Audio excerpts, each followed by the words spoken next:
From bureaus worldwide, this is FSN. Thanks, Ollie. Thank you very much. It's Wednesday. It is February 5th. How you doing? It's been a lovely day here in Salford.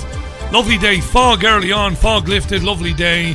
It's very spring-like, even though we're still in the winter. And it's still bright outside as I begin the Richie Allen Radio Show. That's a nice change. The winter is on its way out. Welcome to your Richie Allen Show. Live on multiple platforms around the world. Always good to be here. Richie Allen. It's the Richie Allen Show. Broadcasting live on richieallen.co.uk and multiple platforms around the world. And now, here's your host, Richie Allen. Can't wait to chat with Charlie Pixley Charles in the second hour of the programme. The suppression of cancer cures. Charles believes it's been going on, well, forever. Back in the 1990s, he was put in jail for selling a book about cancer. The book is still just about available. The book was banned, but you can get it. It's called Do No Harm. We'll talk to Charlie Pixley, that's right, about that in the second hour of the programme. I wrongly called Charles Exley a bit earlier on Twitter. My apologies to Charles. Been thinking about Chris Exley today. It's Charles Pixley. He joins the programme. He's got an incredible story to tell.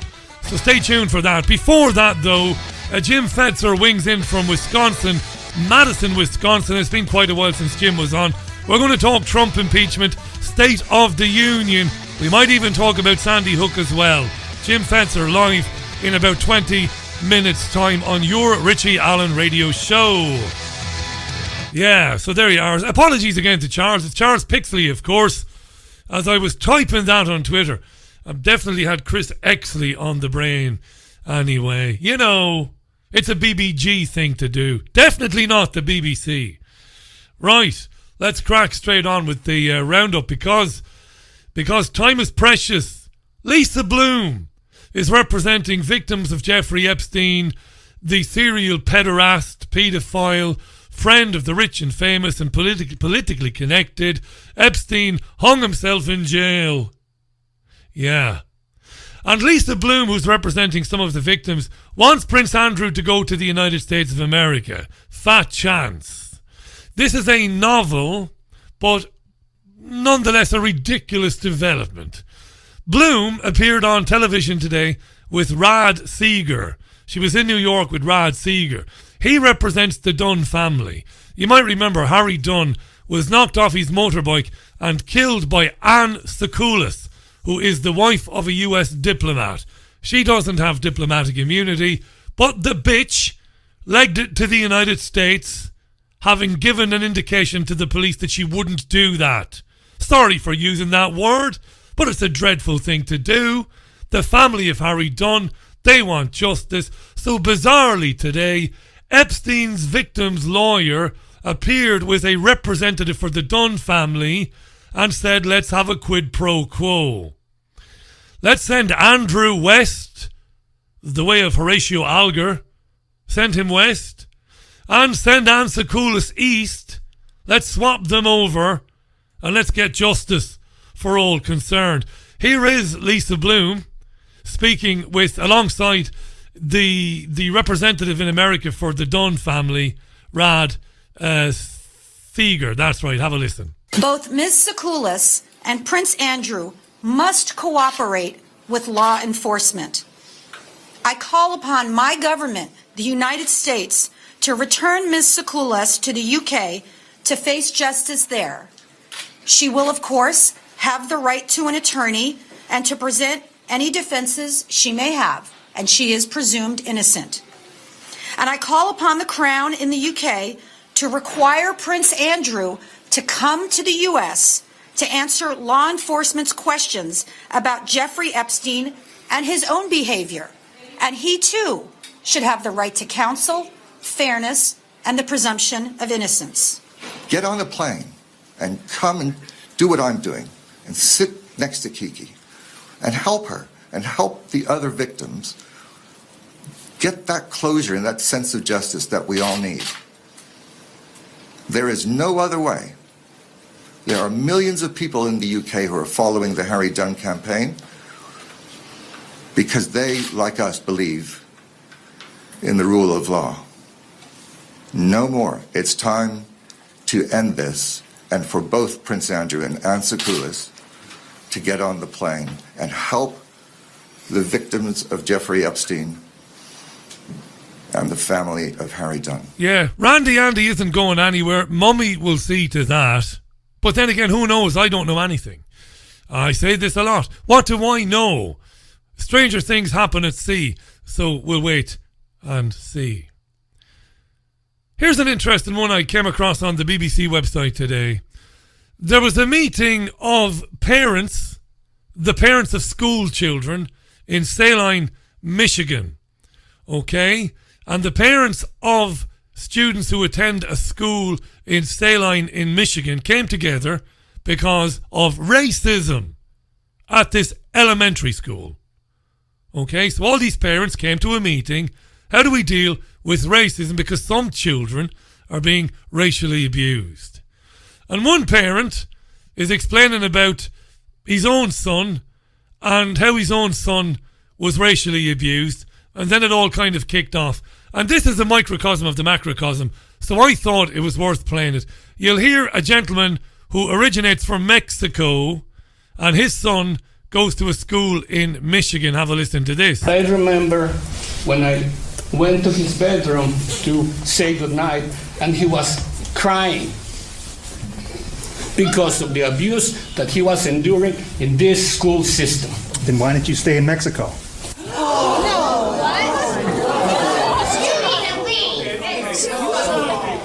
I mean, are you kidding me? Why don't you stay in Mexico? Did you hear him? Unbelievable. And I laughed at that today. This is on the BBC website. You can see more of it there. And I thought to myself, it's a perfect microcosm. You know? Because, Jesus, this is what's going to bury the human race in quicksand. Identity politics.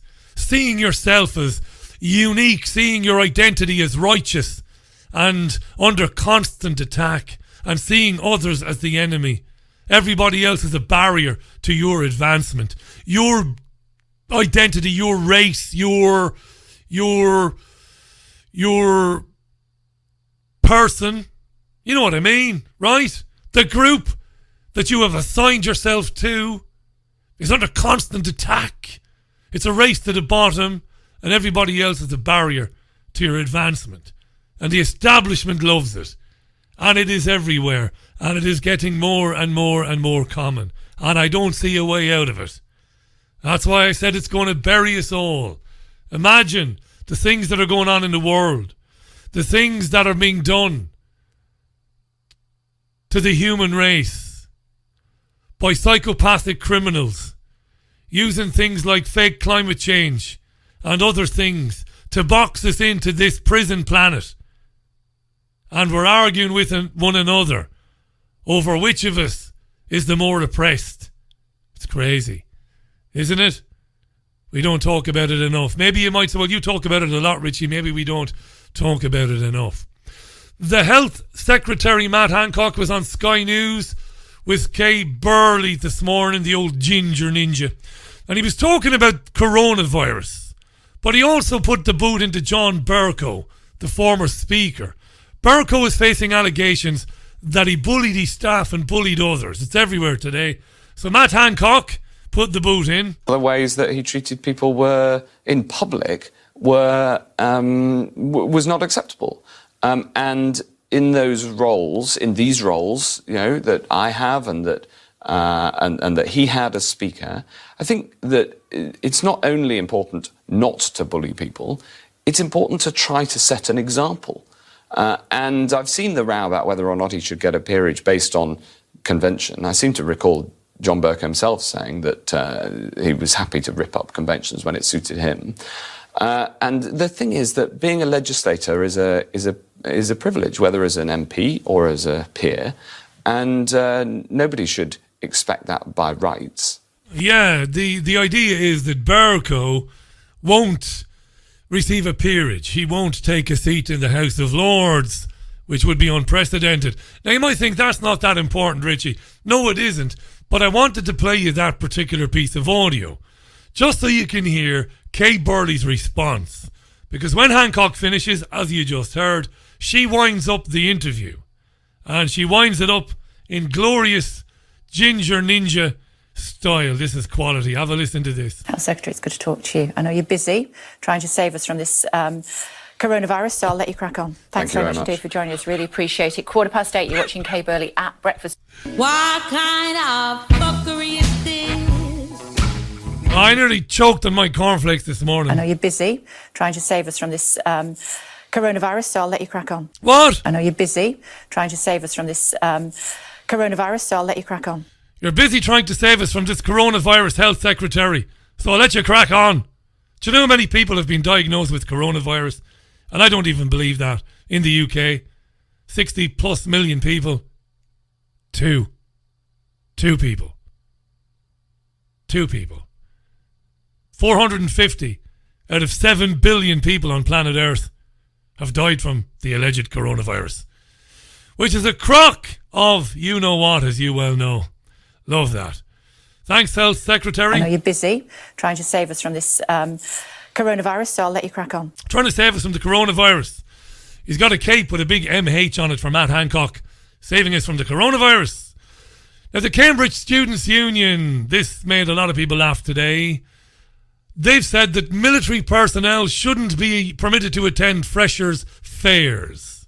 Okay? Why? Well, because the presence of military personnel could detrimentally affect the mental health of students. That's a direct quote from Stella Swain. Stella Swain. She's the welfare and rights officer at Cambridge University Students' Union. She wants to ban societies from bringing firearms to the fair. Military stuff. She says that this illustrates implicit approval of the use of firearms, and it's not good. And violence. She said the fair shouldn't be seen as a recruitment opportunity for military organisations. The presence of firearms and military people at the Freshers' Fair is alarming and off-putting for some students and has the potential to detrimentally affect students' mental welfare, said Stella Swain. Now, Colonel Richard Kemp is a former commander of British forces in Afghanistan. He's not happy, and he was on Talk Radio with Mike Graham to explain why.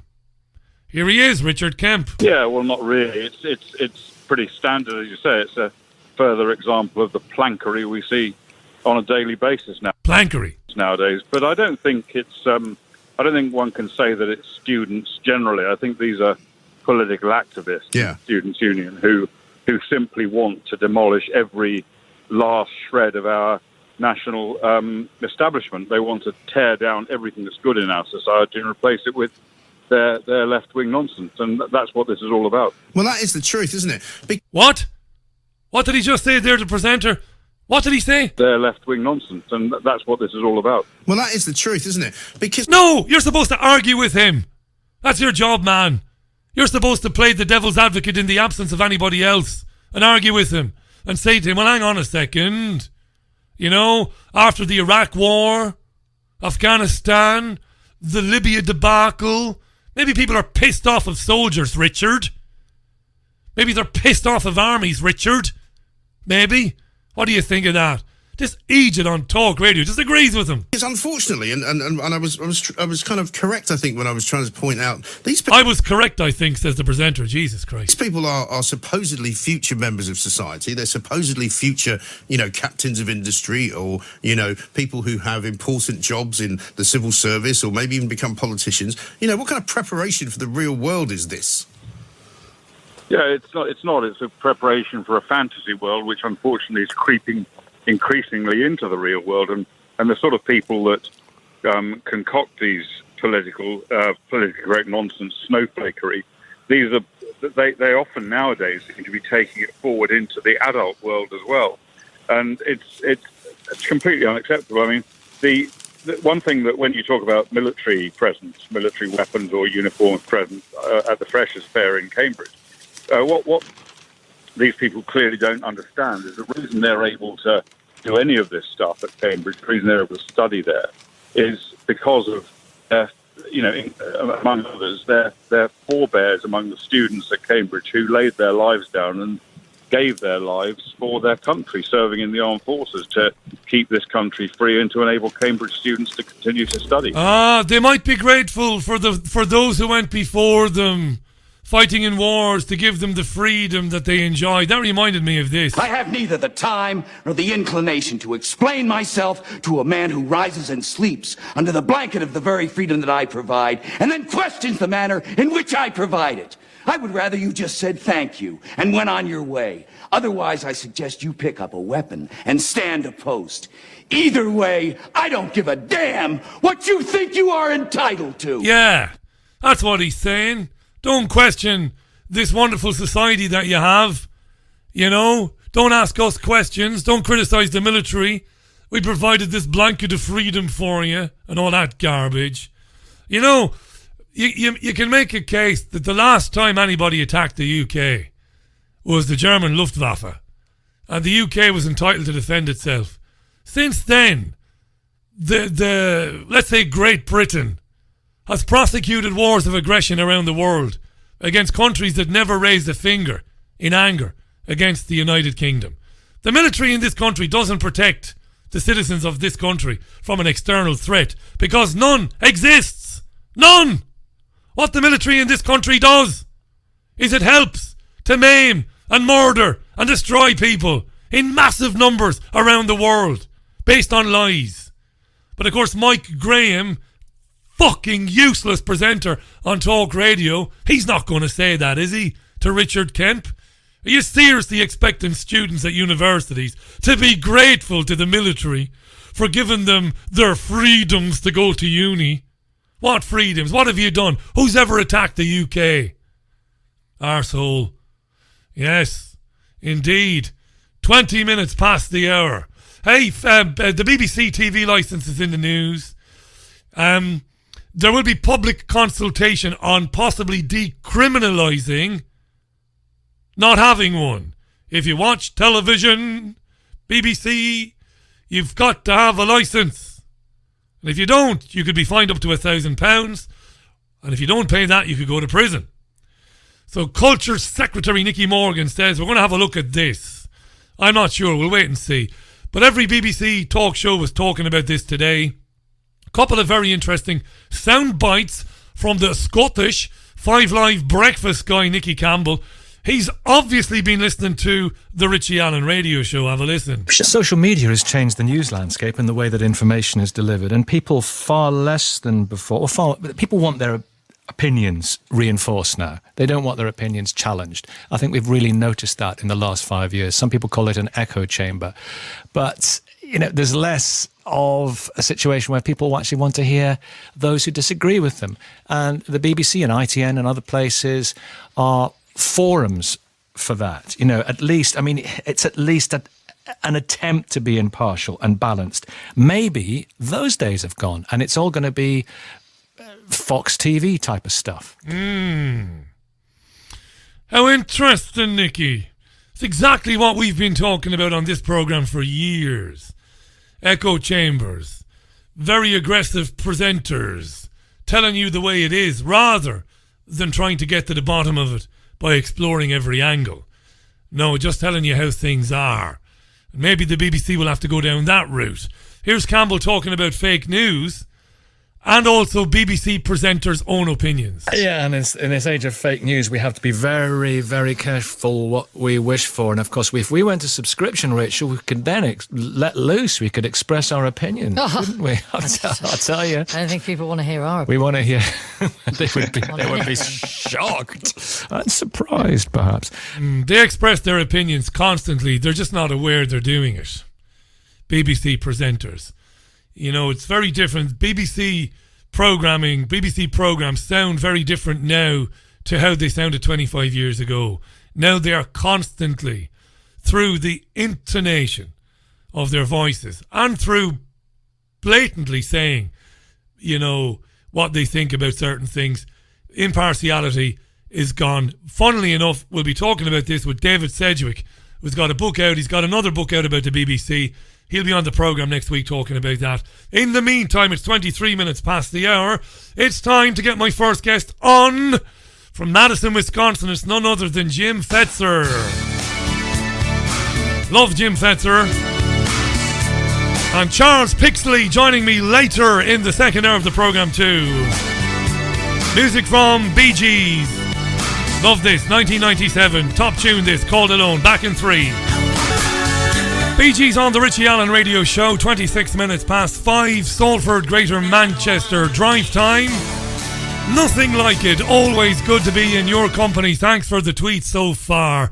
Well, the BBC all over it. It astounds me, on the one hand, the interest in the UK, the interest in the impeachment proceedings against US President Donald Trump.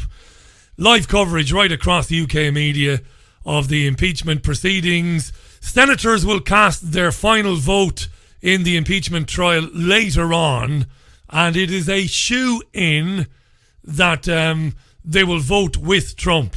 They will not vote to find him guilty of behaving improperly and conduct unbecoming and all the rest of it. Trump is going to get a clean bill of health. My first guest is a great friend of ours. We've known him many, many years. A great academic, writer, broadcaster, a doyen of critical thinking, publisher as well. Check out Moonrock Books. I'll put links up to where you can find out all about that if you're new to that. Let's welcome back to the show, live from Madison in Wisconsin, our friend Jim Fetzer. Jim, welcome back to our programme. How are you? And he's there, is Jim, but we can't hear him. Jim, you might have that microphone muted there. I've got you now, I think. Hi, Jim. I think he's fiddling away there. He's typing to me. There might be an issue with the microphone there. He's going to get his other computer. No problems, Jim. Go and get the other computer. And let me know when you're back up and running. In fact, give us a call yourself when you get back there. We'll get you on. Yes. Yes.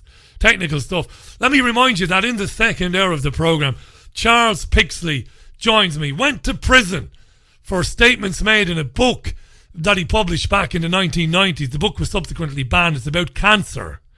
Cancer. And the suppression of cancer cures by Big Pharma. We know about Cancer Acts in the UK. We know about the responsibilities of broadcasters here in the UK. You can't claim or allow anybody to claim that there is a cure for cancer. Get into all sorts of trouble if you do that. So we're going to talk to Charles Pixley in hour 2. Don't miss him. Lots and lots to get through today.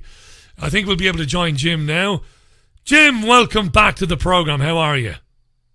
Oh, Richie, my friend, I'm delighted to be back with you. So much going on out there. It's unreal. Unreal. Thanks for doing it today.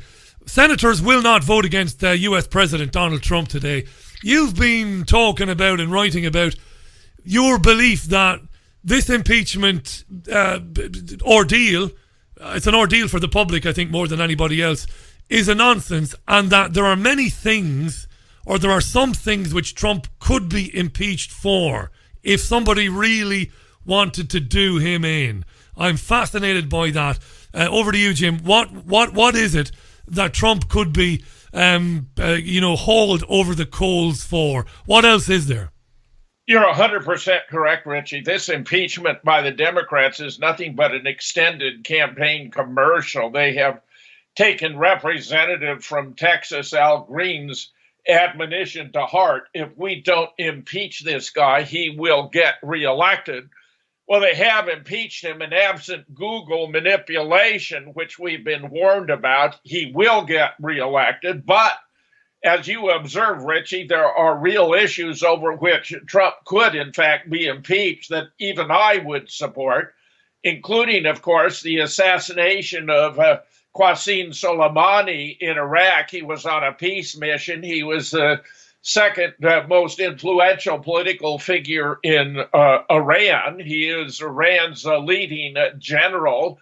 Taking him out by a drone strike was an act of war. Now, under the UN Charter, one nation is entitled to commit a preemptive act of this kind only under two conditions. First, if they had approval of the UN Security Council, which obviously was not the case. Russia would never have approved. It's an absurd idea. Or second, if they were confronting an imminent threat and had to make an immediate response, which clearly wasn't the case here either, which means that the United States has violated the UN Charter, to which it's connected by a treaty. Now, Richie, under the U.S. Constitution, treaties have the same status under the law as the Constitution himself. So there is an impeachable offense right there. Here's the $64 million question, my friend.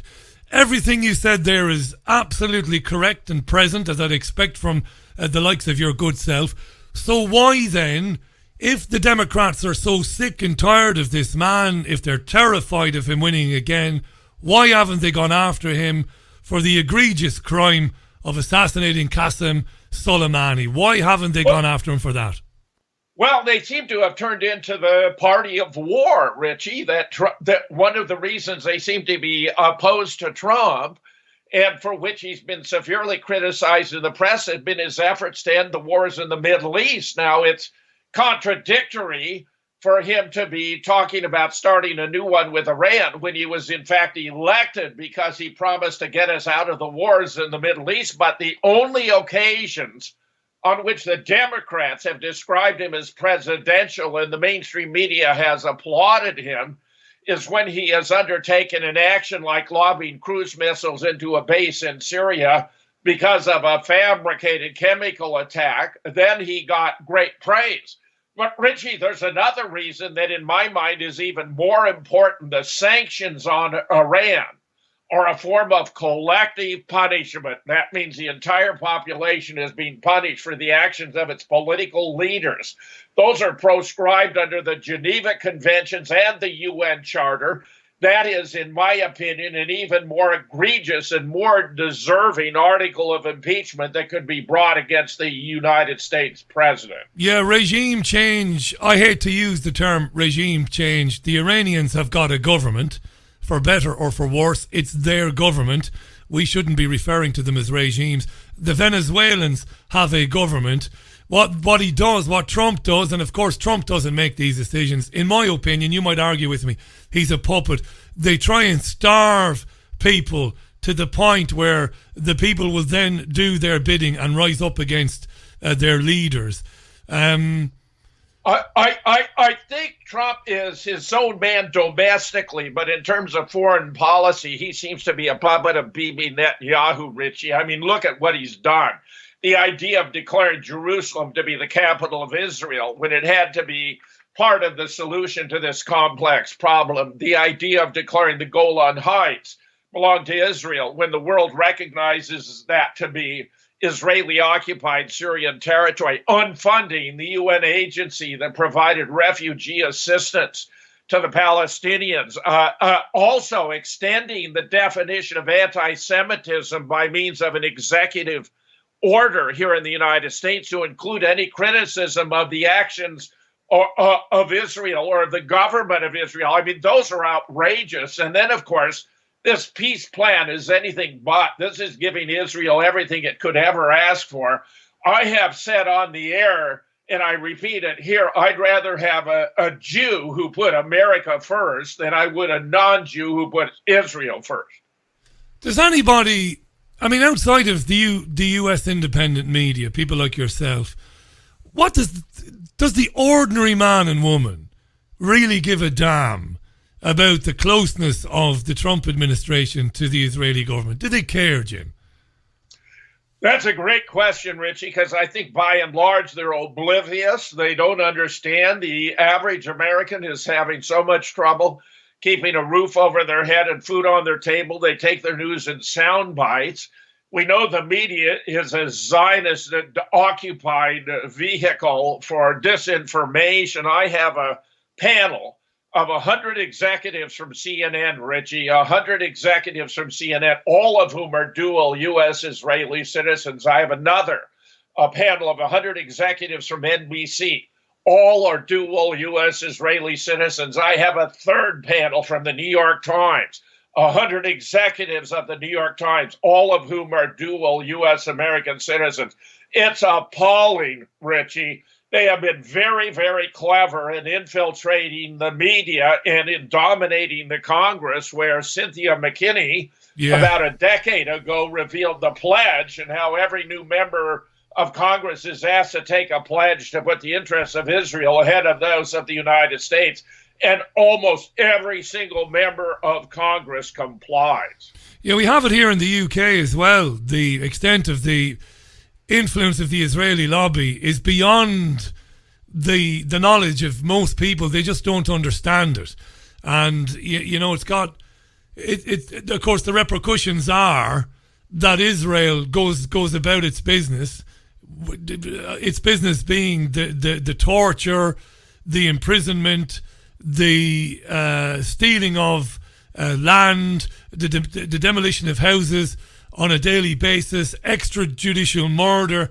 And because of the extent of the influence of the Israeli lobby in this country, I don't think, in recent times anyway, any politician has dared to suggest the imposition of sanctions on Israel. And if any country is begging to be sanctioned back to the Stone Age because of what it does, it's the state of Israel. But the lobby is equally as successful here in what it does, Jim, as it is in the United States. Nobody wants to take it on for fear that they will be exiled, you know, and I don't mean exiled, kicked out of the country, but that their lives will basically they'll become non-existent. They'll become persona non grata and declared to be anti-Semitic, which is crazy, but that's where we are. I know, Richie. They use anti-Semitism as a club. In fact, we had a former Israeli minister who was interviewed, as I recall, on German television, admitting it's a trick. She says in the U.S., we call out anyone who's a critic of Israel as an anti-Semite, in Europe as a Holocaust denier. But she was admitting it's purely a political stunt. What I would also observe is that Israel is sacrosanct, you know, immune from criticism. It's embarrassingly bad, and there's no justification for it. What I was most intrigued by with regard to the peace plan was Trump's declaration that there would be a contiguous border for the Palestinian state, which, of course, is very odd since Gaza and the West Bank are separated. They were creating the contiguous border by above-ground bridges and underground tunnels, Richie. I mean, what a farce. What a farce is right. Jim Fetzer is our guest. Check out Moonrock Books to find out more about Jim, live from Madison in Wisconsin. As I said earlier on, a doyen of critical thinking, academic, writer, researcher, and I've mentioned broadcaster already. On the Cynthia McKinney thing, I had this bombshell interview with Cynthia years ago, and she explained to me in great detail what had happened to her when she first became a congresswoman for Georgia. And you described it brilliantly. She told me about, basically, she hadn't even hung her coat up on her coat stand when the lobby was in the office asking her basically to sign the pledge, to pledge her support for the state of Israel, meaning that, you know, you then, as a new congresswoman, would become very quiet on Israel. You wouldn't say anything about Israel, but your name would appear on literature, you know, claiming that you supported the state of Israel. And she said no. And it had, you know, catastrophic consequences for Cynthia McKinney early on when she didn't sign the pledge. If I remember my conversation with her, Cynthia was such a strong person and so well supported in her district that she was able to survive all of the adverse actions taken against her to serve 6 or 8 terms in the House, unlike, say, Dennis Kucinich, whom I regarded as the smartest member of Congress at the time, where either, if you don't sign the pledge, you either found yourself confronted with a well-financed alternative candidate next time around, or if a census had intervened in the meanwhile that your district had been redrawn and you no longer had a seat, Dennis Kucinich district was redrawn, he no longer had a seat. I mean, this was a completely admirable guy, Richie, who got just taken right out. I remember him, but that happened to Cynthia as well. Cynthia was a 2-term congresswoman for Georgia, but she was the subject of a film called Blackout, because ultimately they did get her, and they got her using the tricks that you just described there to do for Dennis Kucinich. They did the same thing to her, basically. I remember her telling me that not long after she refused to sign the pledge, a dinner that was due to be held for Cynthia to help her raise funds, which was going to be hosted by Tipper Gore, was cancelled. And all of a sudden people were walking away from Cynthia because of, her refusal to sign the pledge. It's crazy. Let me ask you this, Jim, before we talk a little bit about Sandy Hook, because I know you've got news on Sandy Hook. Before we go there, on this whole area of Israel, what do you make of these 4 horsewomen, these Democratic congresswomen, Ocasio-Cortez and Tlaib? What do they call themselves? The 4 horsewomen. Yeah, the 4 horsewomen. I think they're called. Well, actually, Richie, I like them a lot just because they introduce diverse perspectives, and they're provocative and make us think about issues we might otherwise prefer to ignore. Actually, just a minor correction, Richie. Cynthia wound up serving 6 terms in the House of Representatives. Was it 6? Was it? It was 6. Okay, I stand corrected. She's such a wonderful person. But I like AOC, for example. I like Ilham Omar. They're very controversial, but they're very outspoken. I like that, Richie. I like women who are strong and outspoken, even if I disagree with them. And, because of this ridiculous impeachment trial, Bernie was tied up in the Senate, having to sit and listen to all the presentations. I believe that's one of the reasons why Nancy Pelosi wanted to manage the time frame for the impeachment trial. Remember, after they passed the articles of impeachment with a great urgency, she was emphasizing this was a threat to national security. It had to be done now. Yeah. She sat on them for a month. Now, I think 2 things were going on there, Richie. She wanted to have them only introduced in the Senate late enough that they could spill over past the State of the Union, which, of course, Trump gave last night, and succeeded because the vote will take place today at about 4 o'clock.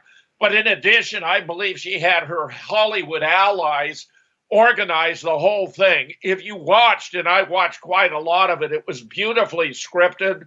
It was well written. They had all these visual images. That was a Hollywood production. My candidate for the director is Rob Reiner, where I believe that Robert De Niro threw in a few, wicked points. But the whole thing I thought was just too slick a production.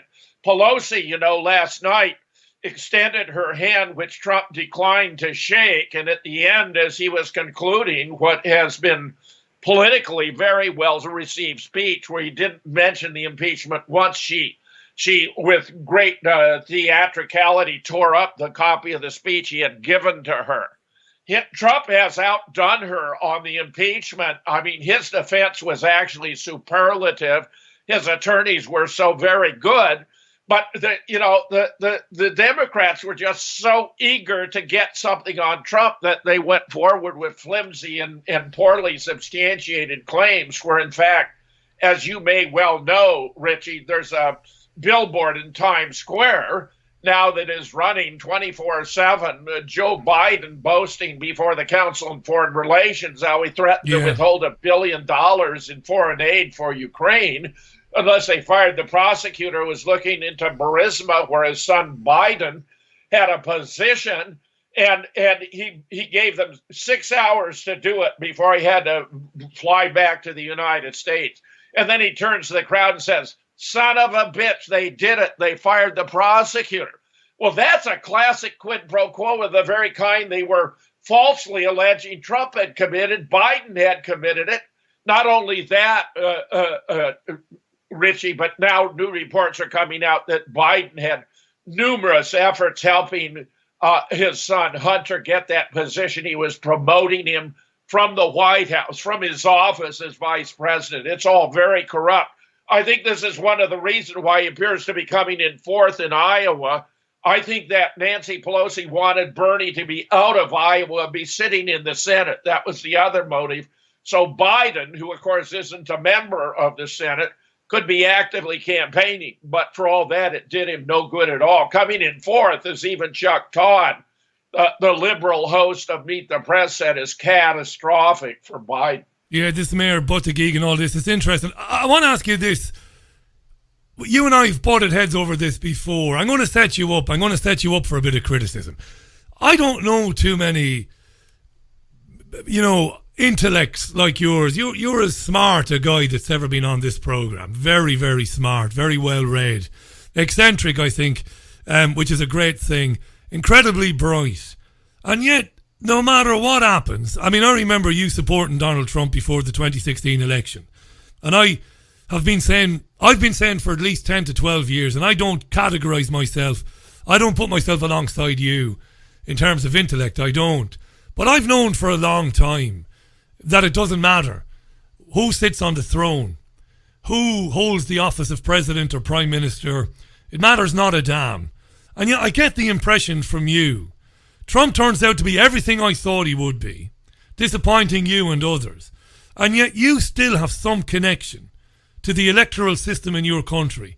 And that astonishes me, Jim, that you still believe that the way out of this is by finding the right man or right woman and getting them into the Oval Office, and not, in fact, tearing down the entire apparatus itself. Am I right? Well, bear in mind, Richie, of course, I have lived through a lot of American politics. I was born in 1940, and I voted twice for Bill Clinton. I voted twice for Barack Obama. And if you look at the alternatives they were running against, it's very easy to see why those were properly cast votes. When Donald Trump was running against Hillary Clinton, for me, it really wasn't a tough call. Along with many other Americans, Hillary, we know, to be massively corrupt. She's a war hawk. There was some absurd claim about Hillary, promoting peace. On the contrary, if Hillary had been elected president, we would probably not be having this conversation, because we would have been long since obliterated by a nuclear war. Her travesty in promoting the invasion of Libya, which may have been the most humane society ever realized on the face of Earth, her double treatment of Gaddafi, who was invited. He was not putting up a fight, but traveling in a convoy under a white flag of surrender to a location specified by the Department of State. Hang on a second, my great friend. This is politician behaviour from the great Jim Fetzer. We know this shit, Jim. You and I know this. We know that Hillary is evil. We could talk about child trafficking. We could talk about organ harvesting. Right. Forget about that for a minute.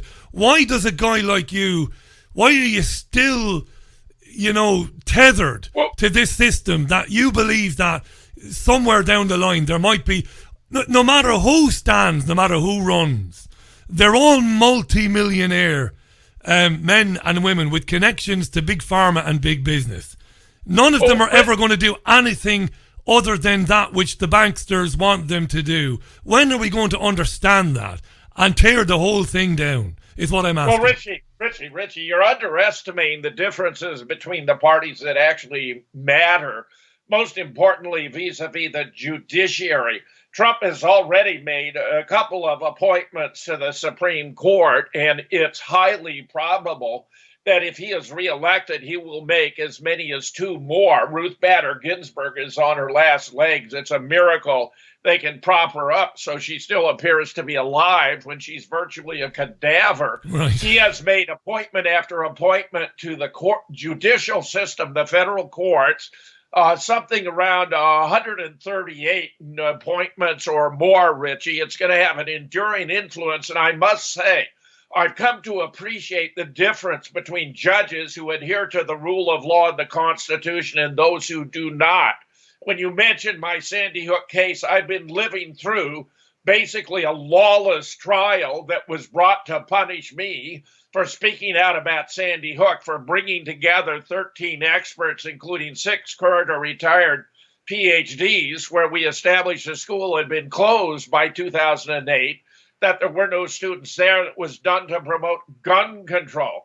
Indeed, one of our other contributors, well known himself, Paul Preston, though not a PhD, has supervised drills like this himself as a school administrator, and who reached out to his contacts in the Obama Department of Education in the wake of what was being broadcast from Newtown, which didn't add up to him, all of whom confirmed to him it had been a drill, that no students had been harmed, and it was done to promote gun control. Now, that was Barack Obama. That was Joe Biden. That was Eric Holder.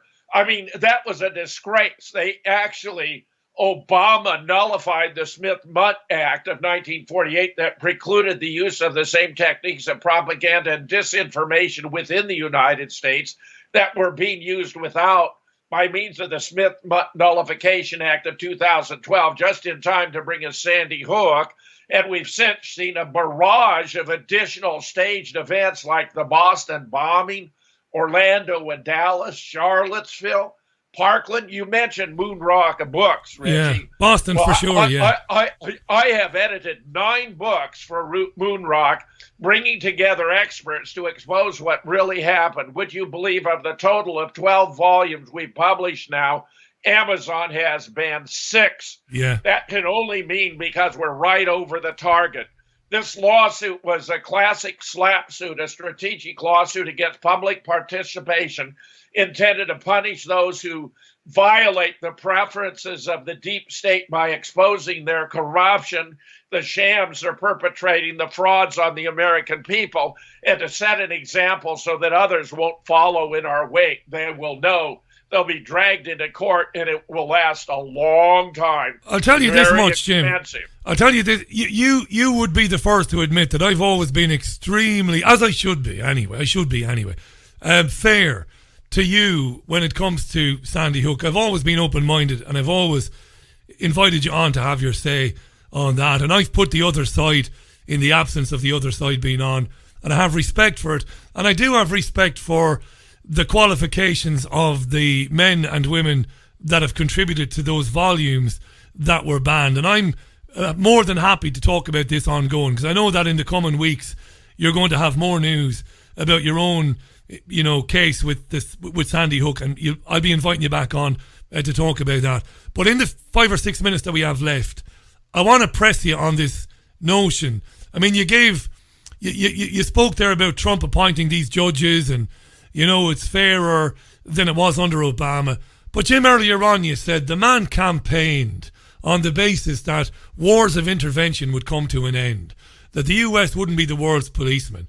He's turned into the biggest Zionist puppet that ever lived.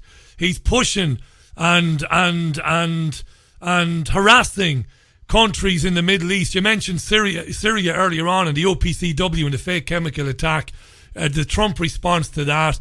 The efforts to drag Iran. Hang on, let me finish. The efforts to get some sort of a protracted conflict with Iran. He's a psychopath, Jim. And not only is he that, but he's obviously a sex offender. There's about 5 or 6 dozen women. They can't all be liars. Who are trying to bring cases against this guy for his behaviour over the years. He was intimately acquainted with the Clintons and with Jeffrey Epstein. Trump is as much of a scumbag and a gangster as Bush and Obama were before him, and Father Bush and all the rest of them. When are we going to figure out that we can't change the world by falling for the bullshit of people like Donald Trump, that we've got to move away from it? Richie, Americans don't have the opportunity to revise their political system. We have a 2-party system. We're always confronted with a choice between 2 evils. Turn your back on it. Turn your back on it, Jim. The lesser of 2 evils, Richie. You can opt out if you want and not vote at all. I choose to participate and fight for my country and for its best interests, even if some cases the difference is only incremental.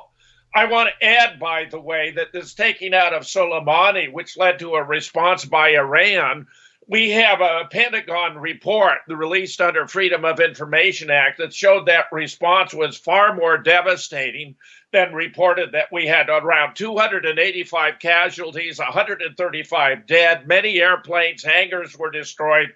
What the Iranians have demonstrated is that their missiles, although not nuclear tipped, are nevertheless highly precise. And indeed, even the head of the Israeli Defense Force has now issued a warning to the citizens, the residents of Israel, that the next war is going to bring many casualties on the home front. Yeah. Because the Israeli defense against the missiles is the same defense the Americans had at the air base in Iraq, and it did not work. So this, I think, is causing a certain tempering of enthusiasm for going to war with Iran. Iran is a very strong nation, a peaceful nation, hasn't launched a war of aggression against any other state since 1775. And let me just add, for good measure, speaking of 1775, Richie, we have this bizarre event going on here in the United States where Michael Bloomberg, the former mayor, who's many times a billionaire of Donald Trump, estimated to be worth $55 billion, Donald merely $3 billion, is trying to buy his way into the election. He sought to take over the state legislatures in 16 states. He succeeded in 14. Virginia, most strikingly, is now loaded with anti-gun zealots who are threatening to confiscate weapons from every resident of Virginia, most of which is rural. The rural residents know they have to have weapons to defend themselves, or they'll be at the mercy of urban gangs who come to rape, to loot, and to pillage. Yeah. It's a completely outrageous situation here with Michael Bloomberg, Richie. Yeah. And, of course, this situation in Iowa, what a fiasco. It turns out the app came from a company called Shadow that has many leftovers from Obama and Hillary. Who's going to benefit from trashing all this? So we don't know whether it's Bernie or Buttigieg, for example, who took the lead, where it had to be Bernie. It had to be Bernie. When it's all said and done, Buttigieg will come in second, but they manipulated the situation to make it look as though he was the victor at present, when not all the votes have yet been counted. Hillary is still playing a role behind the scenes. How could the Democrats now promote a rich white billionaire as their candidate when they're supposed to be the party of diversity, Richie? We're in a well, do you know what's depressing, Jim? Mixed. Let me tell you what's depressing about that, and I'll give you the absolute final word, as I always do. You said to me there, a man of your intellect, you said, we vote for the lesser of two evils. We had this in the UK general election. Everybody knew that Jeremy Corbyn, the Labour Party leader, was utterly useless, worthless, a fake socialist, a fake liberal. But people thought, well, as useless as he is, life might be a little easier for a little while until the next lunatic or psychopath comes in. And, I mean, it's depressing for me to hear you say that. I choose between the lesser of two evils. What about... Let me finish. I'm asking you a question. There is a question here, and I'll give you 2 minutes to answer it, and then we'll part company for today. But I will ask you to come back on in March to update me on your... campaign, I suppose, is the better word, for what you believe to be the truth about Sandy Hook to come out. So we will do that in March, guaranteed. But I want to ask you this question. What about non-compliance? What about, well, I'm not going to participate in a system where I'm given every 4 years two lunatics, two corporate-controlled banksters to choose from. I'm not going to comply with it. I'm not going to vote for either the pederast lawyer fraud that is Donald Trump or the child murdering lunatic that is Hillary Clinton. I'm not going to get involved in that. I'm going to practice non-violent civil disobedience. Why do we just accept that for the rest of our lives and days we get to choose between the lesser of two evils? Final word to you. Well, Richie, you can opt out. And let me say, you're always eminently fair. I think you're a brilliant guy. I love coming on your show. Let me tell you why, not only does it appear Trump is going to be reelected, absent manipulation by Google, where we had a recent testimony by Robert Epstein, who is the editor-in-chief of Psychology Today, testifying that Google manipulated its algorithm to give Hillary, this is back in 2016, between 2.6 and 10.4 million additional votes, merely by sending a reminder to get out to vote only to Democrats. It doesn't cost them a dime, and it's invisible. He said in 30 years of his research in behavioral science, he's never seen such powerful effects. This is the threat. Now, with Trump, he's calling out the fake news media. That's a great benefit. He's standing up for the Second Amendment. That's also a great benefit. When I mentioned 1775, that's when the shot heard round the world occurred in Concord and Lexington. Why were the colonists upset? Why did they fire on the British? Because the British were coming to take the colonists' guns, Richie. Americans need guns to protect themselves. Otherwise, we create free fire zones. This is another problem for the Democrats. If you superimpose an electoral map over the gun violence map, the great proliferation of gun violence occurs in areas where Democrats have passed stringent gun control laws and citizens can't defend themselves. They are responsible. Anyone could look at Chicago and see it's a disaster. They have the most stringent gun control laws and the highest gun violence. More guns, amazingly enough, is the answer. He ought to pass a concealed carry pact, permit authorization for the entire nation, and violent crime would be dramatically reduced. We have ample studies that support it, Richie. One final word. Bloomberg would be a petty tyrant. Bloomberg is not only trying to buy up these legislatures to promote his pro-gun agenda, which is disastrously misconceived, but he was behind stop and frisk, abusing minorities in New York. He even goes so far as to deny us the right to drink a big Slurpee. He would be a disaster. And the idea that the Democrats may be gravitating toward Michael Bloomberg just shows the poverty and disarray of a once great party I used to respect and support. Great to have you back, Jim. Thanks for coming on today. I really appreciate that. Moonrock Books is where you'll find Jim. I'll put a link out to it. I know you know who Jim Fetzer is. You don't need me to tell you, but I will put links out on Twitter and on Facebook. Always a pleasure. Come back next month and we'll spend a bit more time talking about Sandy Hook. You're always welcome to do that here. Cheers, Jim. You got it, Richie. Thanks so much. You're very welcome. Jim Fetzer live on the line to us there from Madison, Wisconsin. Wednesday's programme, February 5th. And hugely interesting that. Choosing between the lesser of two evils. Is that it? Is that your lot in life, is it? Every 4 years you go to the polls, you have two lunatics, two stooges for corporations and for banks, and you say, well, which of them is less of a psychopath? Okay, well, I'll vote for that one then. Or do you do something else? 3 minutes it is past the hour. Right. I think we need to get some headlines, do we? No, we're not going to do headlines. We're not going to do headlines. We're going to do this. Back in a couple of minutes, Charles Pixley will be live on the radio show in around about 2 minutes' time. You don't want to miss him. And it's a nice follow-up. It was a great lead-in to what we're going to talk about today.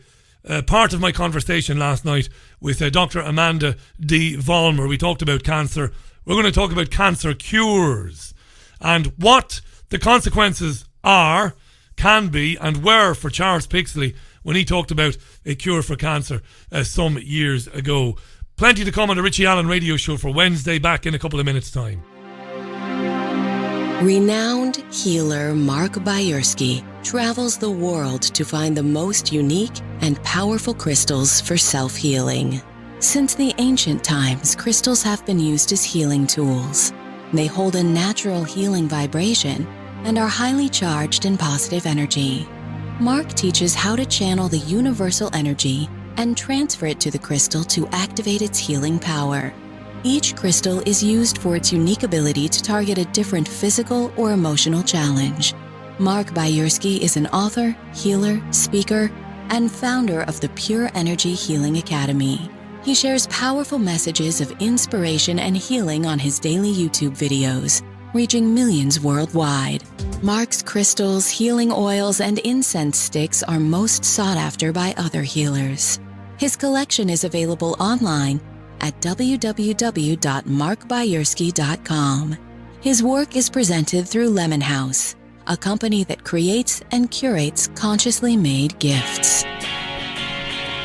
Broadcasting live from Salford in Greater Manchester, this is your Richie Allen radio show. This is Morrissey, back with Charlie Pixley in 3 minutes' time.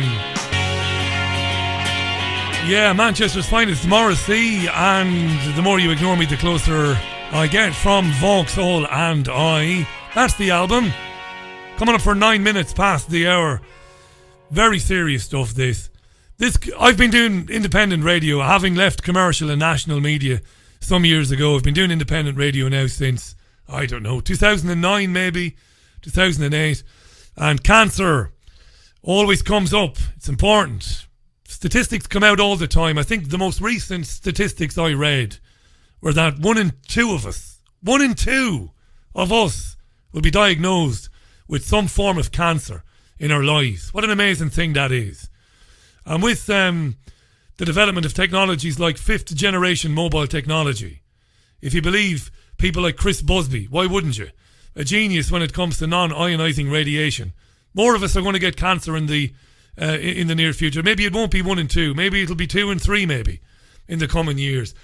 We have a thing in the UK called the Cancer Act of 1939. One of the provisions of the 1939 Cancer Act is that you can't make any claims around cancer cures. You can't speak about it. You can't go on television or radio and say, I think that this product works and cures cancer. You could be prosecuted for it. And a number of people have been prosecuted in the UK for doing that very thing. I want to introduce you to my guest this hour. I'm really looking forward to speaking with him. His name is Charles Pixley. And he's the man responsible for a book called Do No Harm. And it's about 714X. He wrote a book, he compiled a book in the 1990s because he believed that there was tacit evidence. There was more than tacit evidence. There was serious evidence that this 714X was successful in treating cancer. In fact, it was approved in Canada in the late 1980s before it was blocked in the United States of America. Charles is a Vietnam veteran, wrote this book, compiled it, spoke to many, many people, spoke to people who had treated themselves or been treated with 714X, only to find that the book was banned. And later on, he was sent to prison himself for advocating for 714X and for distributing it. And this is important stuff, right? That's why we do these programs, because we like to talk about these things and investigate them. Let's welcome to the program, live on the line, Charles Pixley. Charles, thanks so much for coming on, and thanks for your patience earlier in the week. We were supposed to do this on Monday, but it fell apart on Monday. I'm grateful to have you on the program today. How are you? Absolutely my honor, and I'm grateful to be on such a wonderful show and reach so many people. This is vital, in fact and indeed. It's as relevant now as it was back in the 1990s. There's no doubt about that. Do you want to tell our listeners, and you can take as much time as you need to tell them, how did you come to find yourself in prison with a book being banned, talking about cancer? Give us the backstory to how that happened, Charles. Well, in 1990, I'm an entrepreneur, and one of my most successful ventures was this particular venture we're talking about today. And I had visited a friend in Woodstock, New York. I had just come out of bankruptcy, and we were struggling. I had 5 kids at the time in the house, and you know how it goes. Yeah. And things were hard. And with lots of prayer and also supplication for my stupidities of the past, I came across this book in Woodstock on July 4th called Oxygen Therapies by Ed McCabe.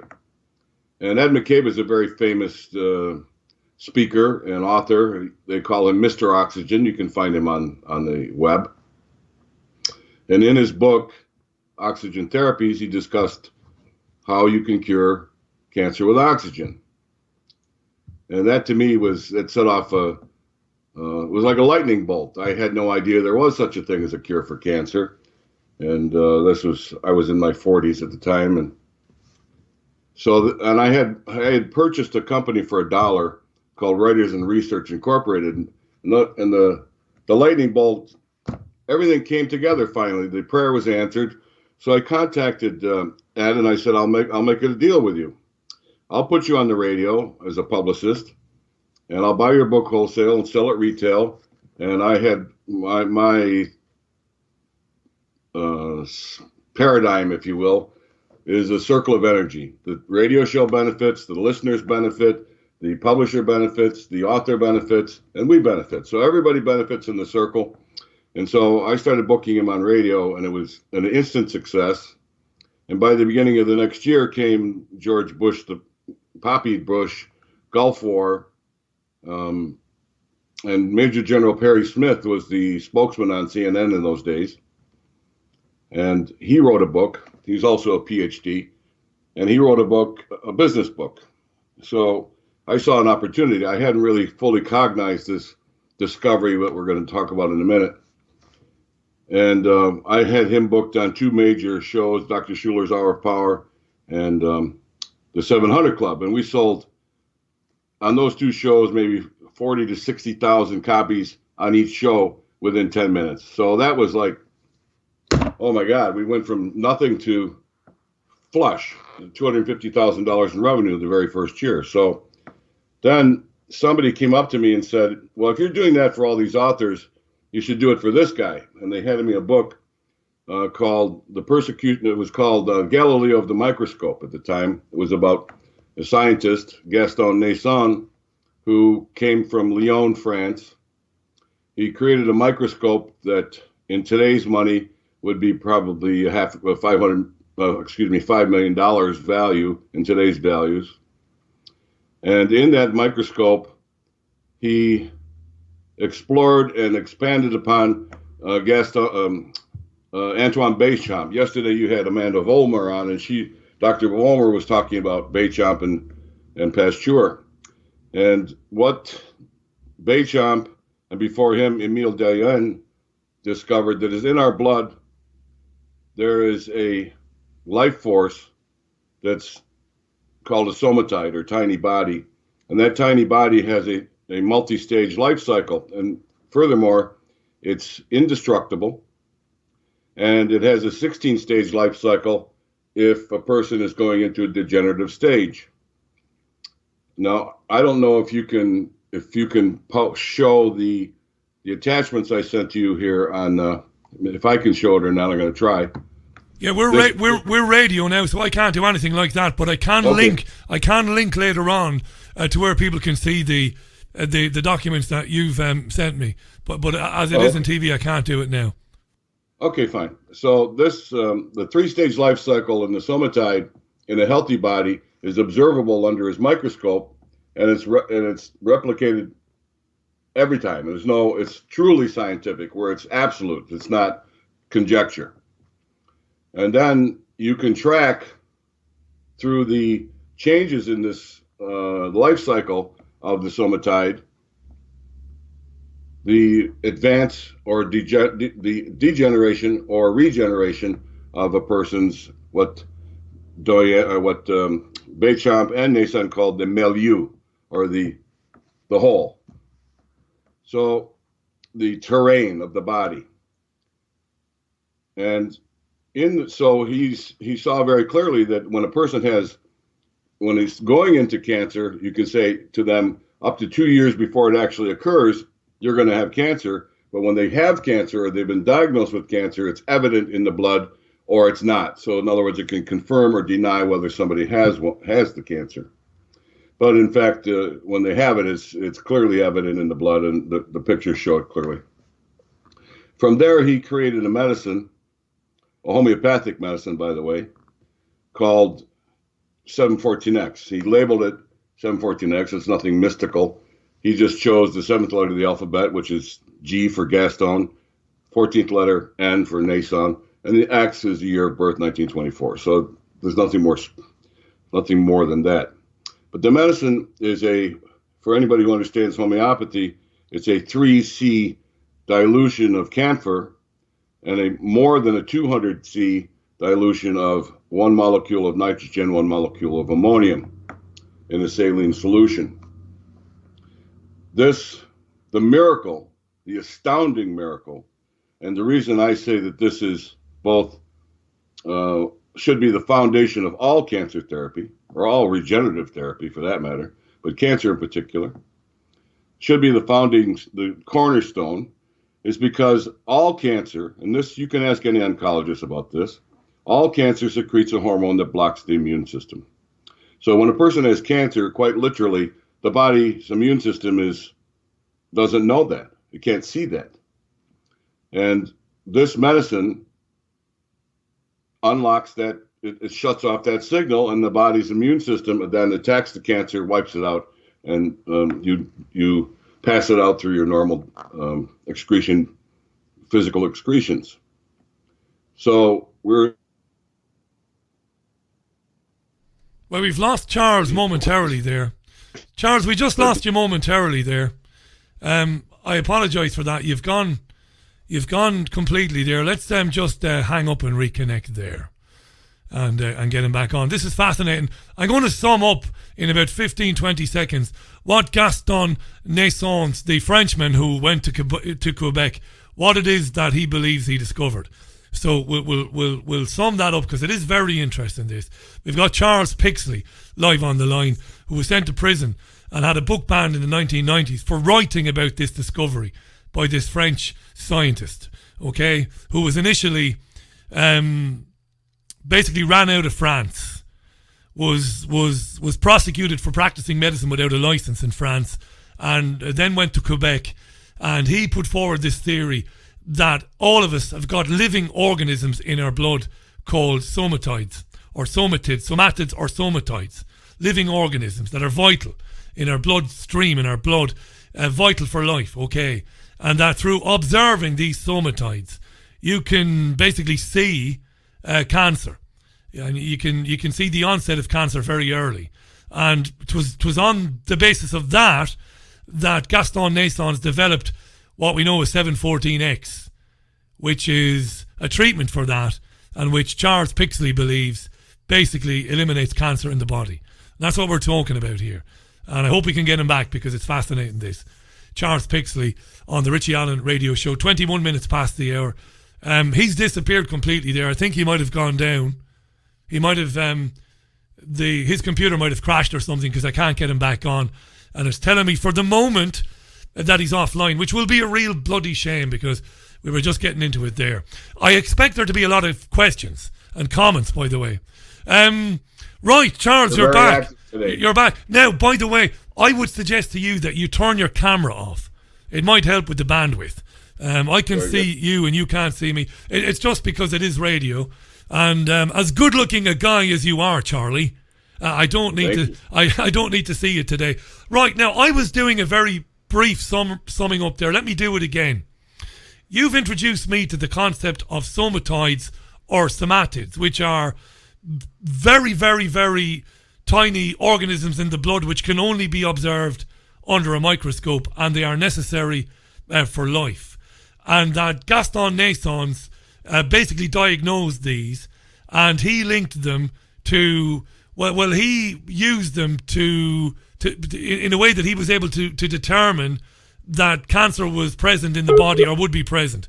And we've lost Charles again there. Very poor connection we have, Charles, at the moment. I don't know what we can do about that. Charles, I've got your landline. Should I call that? I think I will. I think I'll call your landline and be done with it. I think we'll do that because otherwise we could be here all day long. Right? Can we get him back? No, it's not happening. All right. Oh, the best laid plans. Hang on. I'm going to try and get him on the landline and hope that works. Okay. Charles, you're back. I guess the censors really don't want us to talk about this today, do they? Well, look, first of all, I do agree that there are people who don't want us to talk about this. I agree with that, but I think it might be a connectivity. It might just be a basic connectivity issue. I was basically just summing up. If we go down again, I'm going to call your landline. I was basically summing up there that Gaston Naissance, he prescribed the presence of somatides in the blood, and he linked problems with our somatides to the presence of cancer, and through that he basically came up with 714X. Now I must point out, and you know the program you're on, you know who I am, so you know I'm a good guy, I'm a nice guy, but I've got to point out that, you know, if you go looking for Gaston Naissance online, you will find a lot of material, again through Google, it must be said, that will tell you that he was basically convicted in France for practicing medicine without a license, and that he moved from France to Quebec. So the French would tell you that this man is a fraud. That's what they will tell you. And I've got to acknowledge that. I've got to acknowledge that, because there will be listeners, skeptics, who will say, hang on, Richie, this guy is a fraud. Now, I know you don't believe he is. So he prescribed somatides and developed 714X, and that's where we were before we went down. So tell me more. Right. So this is the standard in the industry. When you hear somebody talk about XYZ theory, they call it a conspiracy theory. This was the CIA invented this to shut off your mind for those who aren't capable of logical thought. And same with the medical industry back in the 30s and Rockefeller's era. Abe Flexner and some of his compatriots came up with quack. So for all intents and purposes, that would be considered a quack and a fraud. And I've lived it for 30 years. And really, if that's what you think, you've got a problem. I don't have a problem. Fair enough. Listen, you know whose program you're on. I'm pointing out that this stuff is out there, because my listeners will say to me later on, Richie, you had a really nice chat with Charles and you gave him loads of time, which of course I will. I let my listeners make their own minds up. I don't tell them what to think.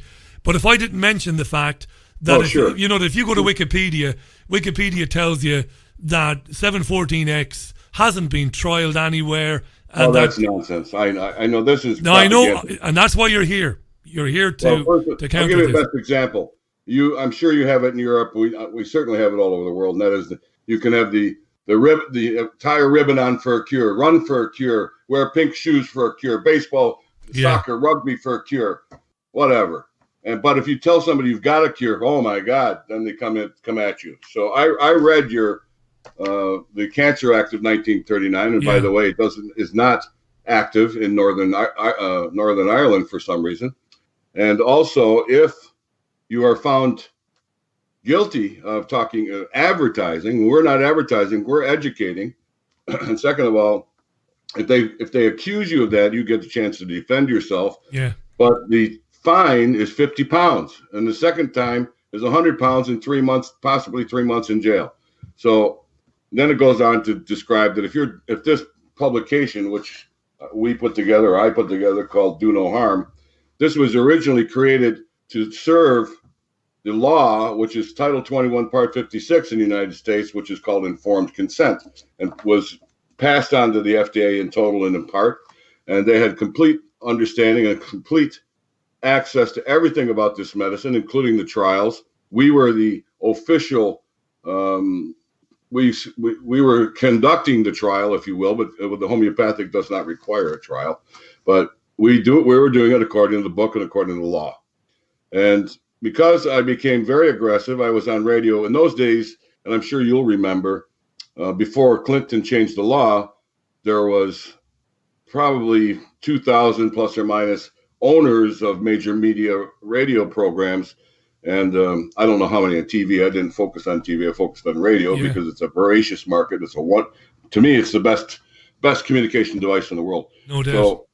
And in those days, it was easy to get a hold of a producer. If it was in the genre of the week of what they're talking about, like this week with you, you've been extremely competent in covering with John Rappaport. I met John Rappaport in Amsterdam in 1991. We were fighting against AZT for AIDS and so forth. So, and Luc Montagnier was there, one of the monsters of that industry. So the radio industry was very gracious, and they had, because I was booking others.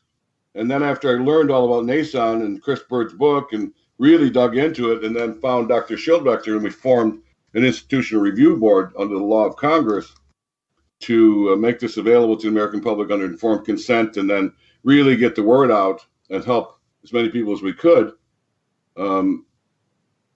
Within a very short period of time, we had over 50,000 terminal patients in a very short period of time, to include Congressman Berkeley Bedell, who was dying of cancer, and Dr. Schildvector, our chief investigator, helped him, and he overcame his cancer. And thereafter, he and Dr. Schildvector went before Congress and testified to the same.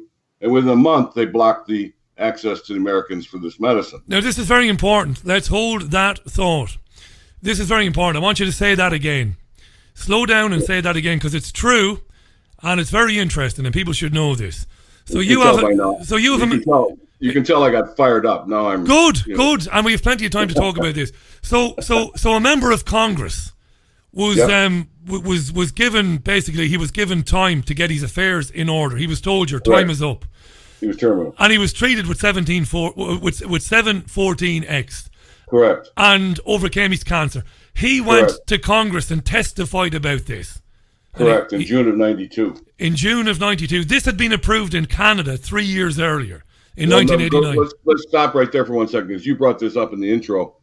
Nason was brought on trial in Canada in the 80s. Yeah. They threw him out of France. He went to Corsica. Corsica is a, what do you call it, of France? It's a subsidiary or whatever.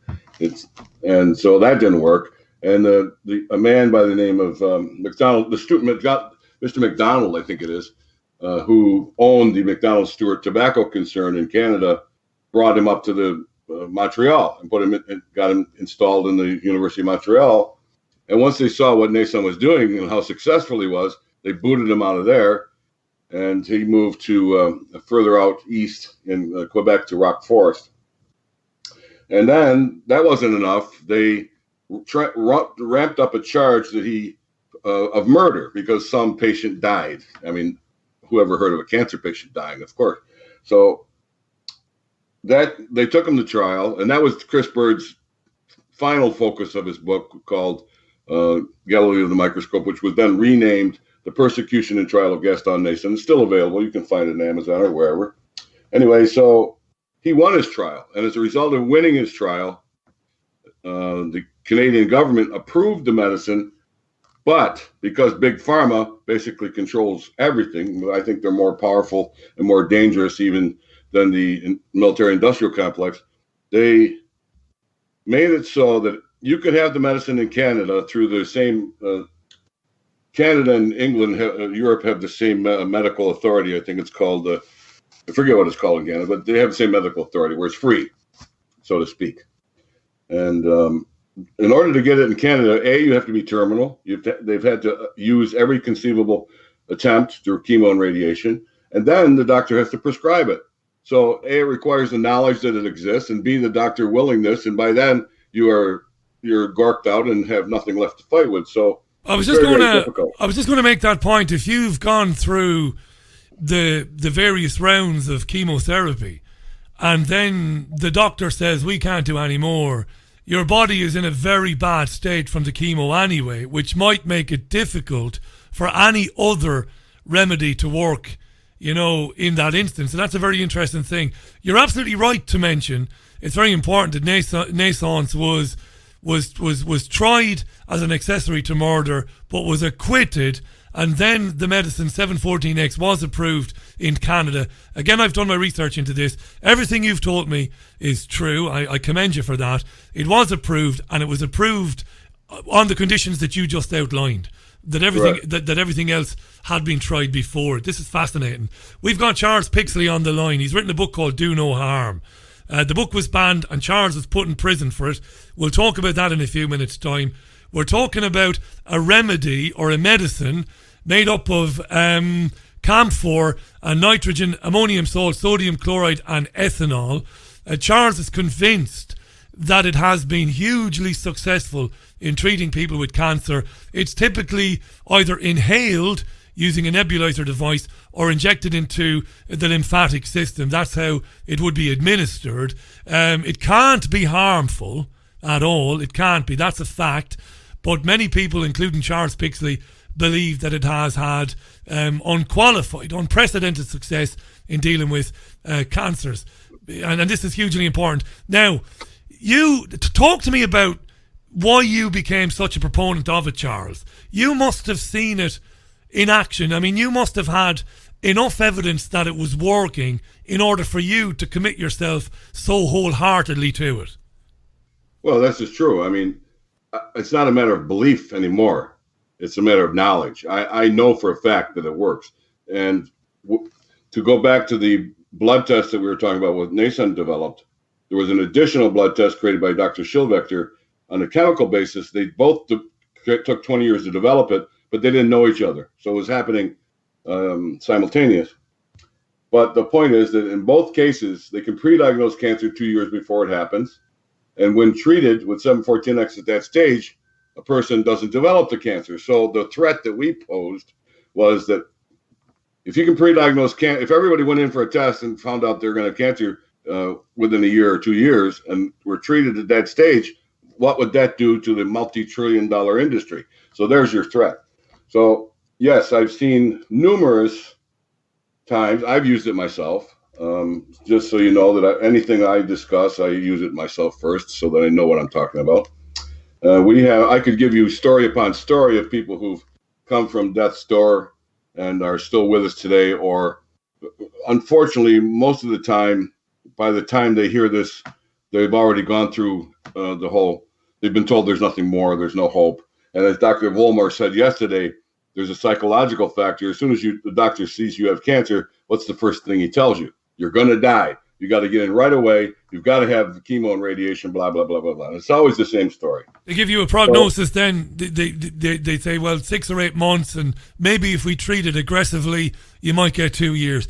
So tell me a little bit more about 714X and how it was marketed. This isn't a sneaky question or an obtuse question. I'm asking this genuinely. How expensive was it? I mean, back in the 1990s, how much were people paying to get 714X? It hasn't changed much. I mean, the marketing part, that was my strength. I'm not a doctor. I've spent 40 years studying the healing arts, and I've trained by the best professional professors. So I have a strong love and understanding, but I'm not a physician, so people know that. But I have the knowledge that they have. And knowledge is knowable, by the way. And the reason we're having so much trouble is people just don't know. So the key point of this whole thing is the book is there. There's other books out there. There's other remedies out there that we can discuss. You have to become strong in your knowledge so that you can stand up for yourself and push back on these things. But so to answer your question, 714X is both non-toxic and inexpensive. For 3 weeks, it's a 3-week cycle. It's 21 days on, 3 days off, 21 days on, 3 days off. And depending on the severity of the cancer, it may last as long as 2 years. Some cancers are just really, really bad, like pancreatic cancer. So the cost at that time was $300 for 3 weeks. We also use proteolytic enzymes, which Dr. Vollmer talked about also, and Nick Gonzalez of New York City, who is no longer with us. He was very successful in treating. And the enzyme therapy goes back to Germany until 1930s. So Dr. Schilvector developed a protocol for the 714X and the enzymes. And let's just say 1 year might cost, over a period of a year, not out of your pocket today, but over a period of a year, it might cost you $10,000 to $12,000. A lot of money, Charles. $500 to $1,000 a month, depending on the severity and what you're dealing with. Most people couldn't afford that. That's very expensive. Well, it's expensive when you consider they've taken all your money in an insurance plan or through taxes and left you without anything.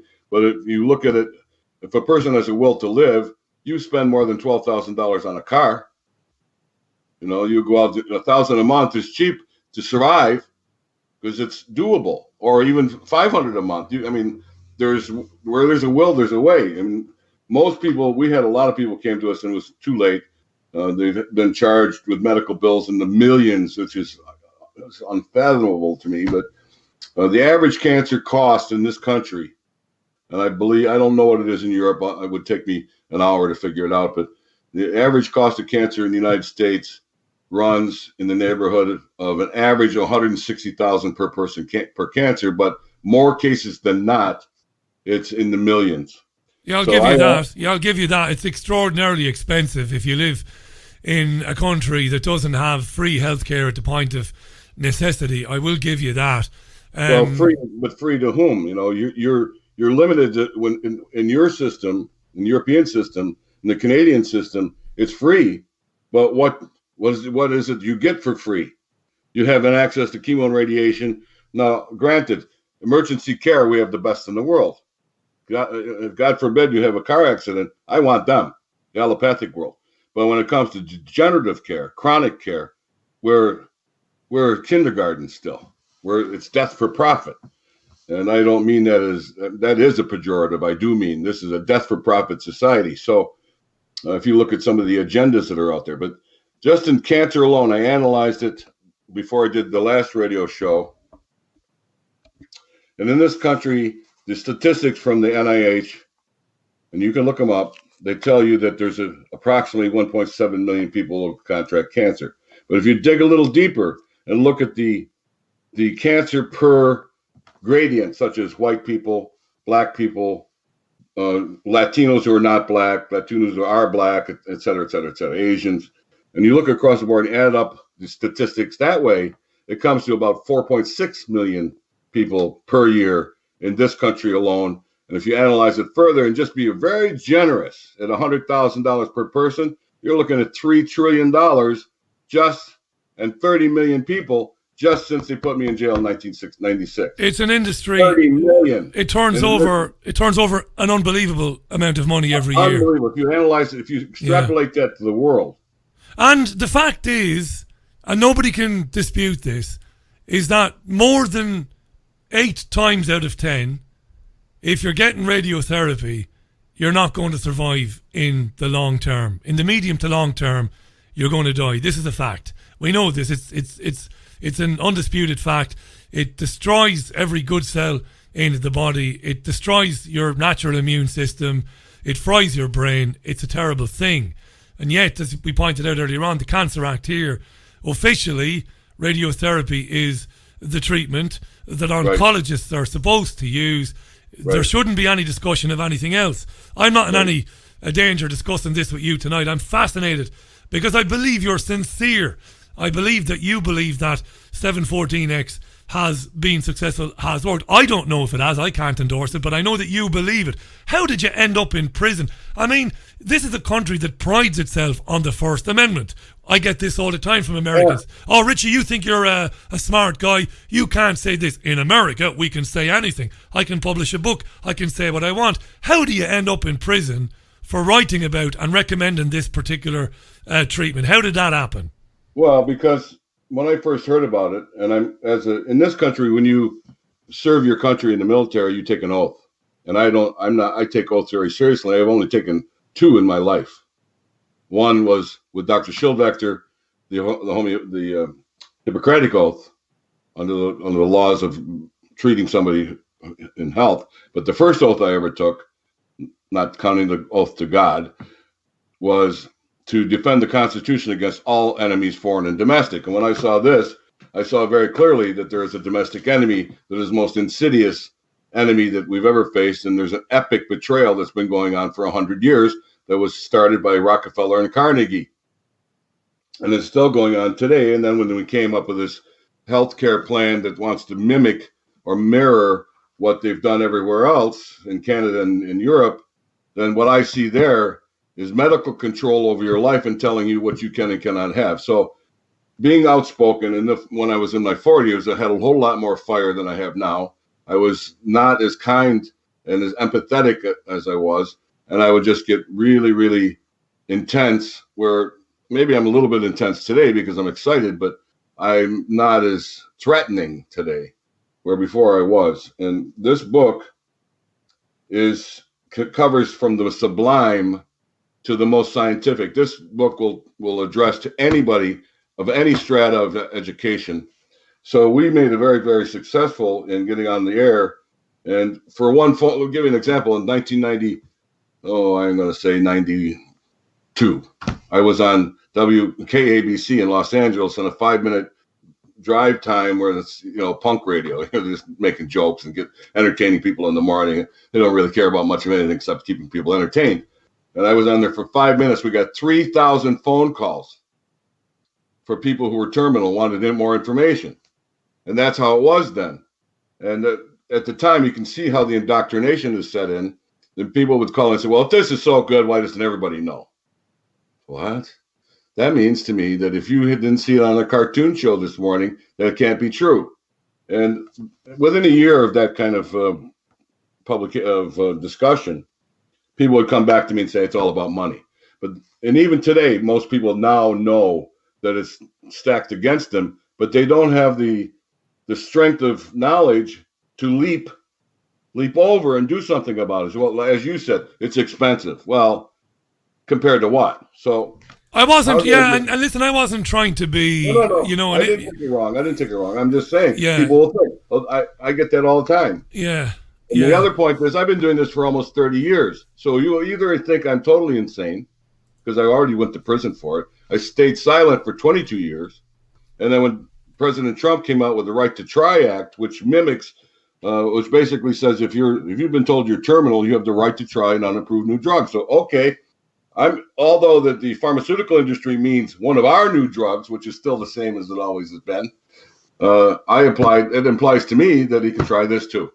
So we got very successful. I testified before Congress after Dr. Schilvector and Congressman Bedell.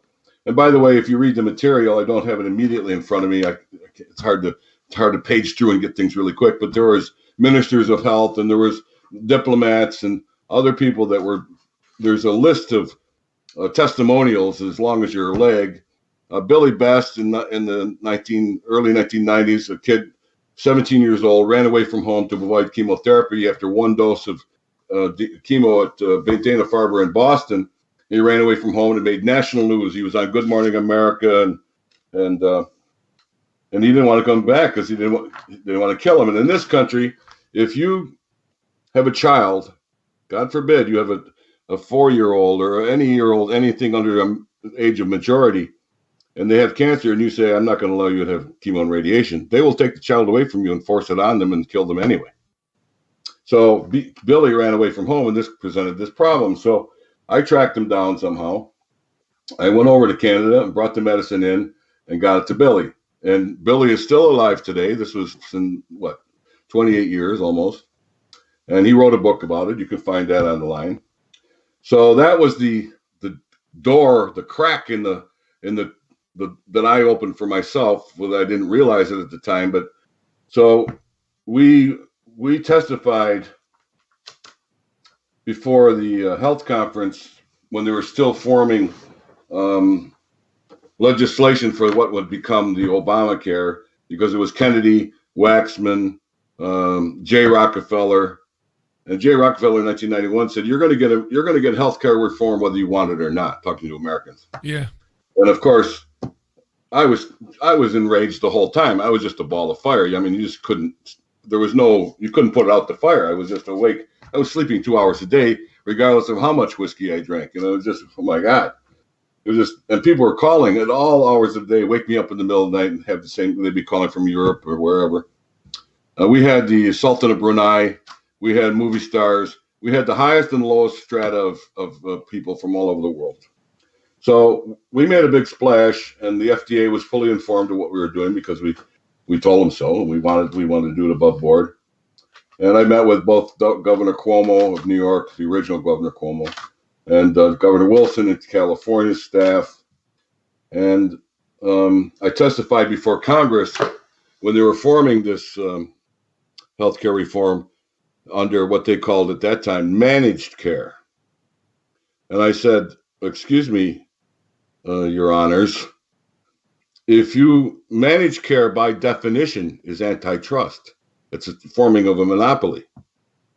Well, within a week, maybe 2 weeks, the FDA showed up at my door, and they brought in, 8, 10 agents that were off-duty Secret Service, they took all the files and they took everything. They didn't do it at gunpoint because I don't have a gun, but I have a big mouth. And the whole time they were there, they just got thundered on, of course. And that began it. Now I was called to Rockville, Maryland after that, and the FDA, the head of the FDA Institutional Review Board section called me down there, and he said, if they said to me point blank, word for word, if you don't stop doing what you're doing, we're going to find you guilty and put you in jail. And I had two of my teenage daughters there with me as witnesses. And because of my impetuosity and rage, I basically told them to go F themselves. I literally told them, go F yourself. You're killing people. You know you are. I'm not doing anything wrong. We're saving lives. I'm not stopping. So I'm sure that by itself, had I had the kind of money and support that some of these, like President Trump has, where he would have 3 or 4 attorneys appear on my case and defend me before I needed defense, I didn't have that. I didn't have the wisdom either, and I admit it. So, and a big mouth. There's no harm in having a big mouth. If it's not, just a quick summing up, we've got about 10 minutes left today, because I want to ask about the book, because the book is available. Yeah. And I know. I'll cover it real fast. I'll get you right to the point. Absolutely. So, go ahead. Listen, just before you do, I want to remind our listeners, Charles Pixley is on the line, and he made headlines 20 plus years ago when he was sent to prison for advocating 714X as a treatment for cancer, based on research done by Gaston Naissance of France, who was the first person to talk about somatids in the blood, a life form which is in the blood which hadn't been recognised before, which was causing harm, and you could predict cancer in people by observing this in the blood under a microscope. They had a way of prescribing this, and out of that came 714X, the treatment which I mentioned, camphor, nitrogen, ammonium, ethanol and sodium chloride. And it's an amazing story, really, that we've heard Charles talking about how a particular congressman was diagnosed with terminal cancer, had the treatment, went into remission, life saved, testified before Congress. Naissance was basically accused of being an accessory to murder in Canada, in Quebec. He was acquitted of all of those charges, and in Canada they then allowed the treatment by basically saying if all else fails, you can use this treatment. It's a very important story, I believe. Charles went to prison for it.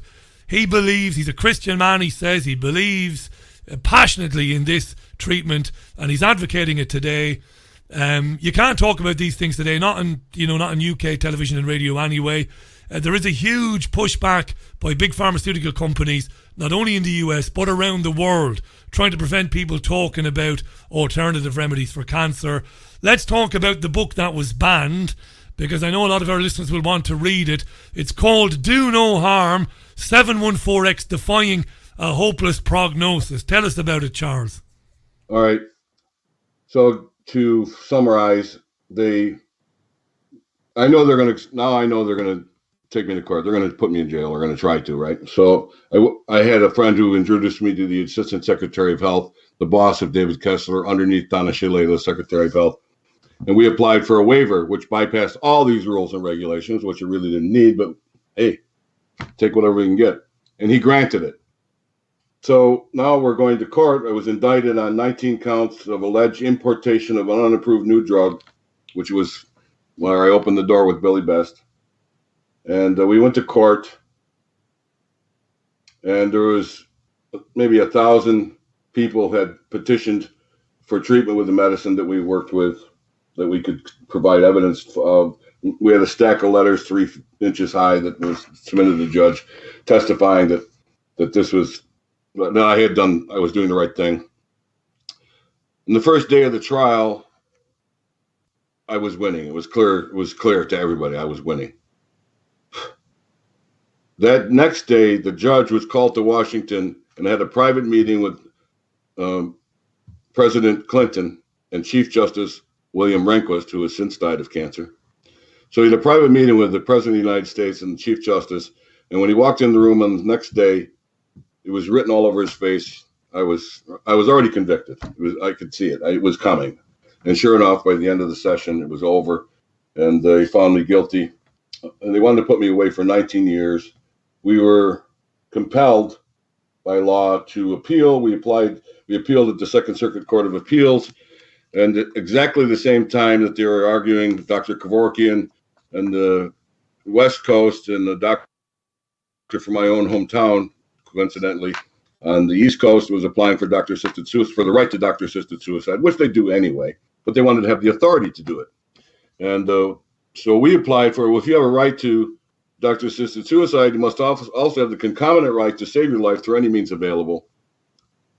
And the courts, when they finally came back with a decision, they said, we're not going to identify any new fundamental rights. And if you understand legal speak, that means you already have that right, and we're not going to uphold it, and you're going to jail. So that was that, and off I went. So this book, if you'd like to read it, and I highly encourage anybody to become educated, it's harmless714x.com. You can download it instantly, and there you have it. So please ask questions. It's some story. A great friend of mine who's very helpful to me, very famous actress Jean Ann Crowley, she says this will make some screenplay, this story. And she's right. It's an incredible, of course, means it's not believable. I believe you. I believe in your sincerity. I don't know if it works, 714X, because I've had no experience of it. But I believe that you believe it, and I believe you are passionately committed to it. You've gone through the mill, as it were, in the last 20-25 years. And I suppose here we are now in 2020. If somebody listening to this program is either battling cancer or knows somebody who is, and they wanted to try this, because you mentioned Donald Trump and the change of the law in the United States, what do people need to do? Do they need to get in touch with you? Well, when we were quote unquote in business, we demanded informed consent.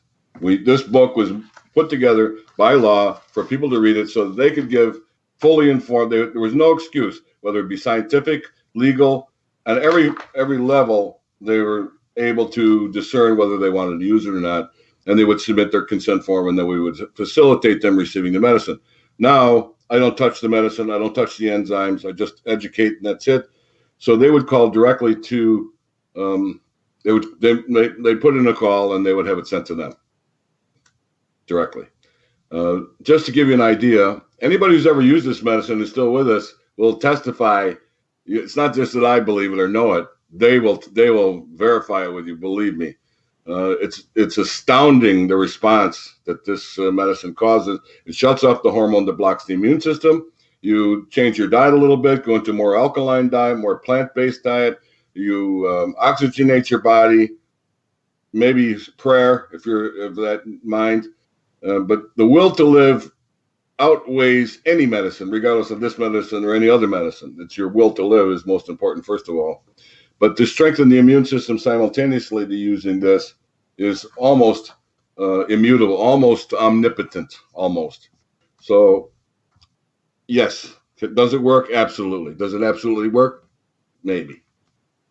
If that makes any sense. Yeah, and it makes sense to me. So where do people go to get the book then? We've got about 90 seconds, 2 minutes left on this. You go to harmless714x.com, and you can immediately download it.